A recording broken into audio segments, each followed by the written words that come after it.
যখন দেখবেন বৃষ্টি হচ্ছে তখন দোয়া করবেন, দোয়া কবুল হবে ইনশাআল্লাহ। দোয়া করার আগে একবার বলবেন আলহামদুলিল্লাহ, কমপক্ষে একবার বলবেন আলহামদুলিল্লাহি রাব্বিল আলামিন, একবার কমপক্ষে। মানে প্রথমে আল্লাহর প্রশংসা করবেন, তারপর একবার দরুদ পড়বেন আল্লাহুম্মা সাল্লি আলা মুহাম্মাদ ওয়া সাল্লিম, তারপর হাত তুলে দোয়া শুরু করবেন। বৃষ্টি পড়ছে, দোয়া শুরু করে দেন, দোয়া কবুল হবে ইনশাআল্লাহ। আজান দিয়েছে, আজান এবং একামতের মাঝখানের সময়টা আছে, এই সময়টা কাজে লাগান, দোয়া কবুল হবে ইনশাআল্লাহ। নামাজে দাঁড়িয়েছেন, সেজদায় গিয়েছেন, সেজদায় দোয়া করেন, দোয়া কবুল হবে ইনশাআল্লাহ। প্রশ্ন করে অনেকে যে ভাই সেজদায় কি বাংলায় দোয়া করা যাবে? হ্যাঁ যাবে, যদি আপনার নামাজটা নফল নামাজ হয়। কোন নামাজ হয়?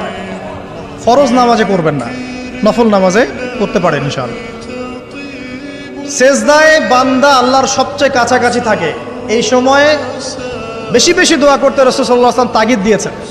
দোয়া করলে ডাইরেক্ট কবুল হবে ইনশাআল্লাহ। পিতা মাতার খেদমত করে দোয়া করেন, দোয়া কবুল হবে ইনশাআল্লাহ।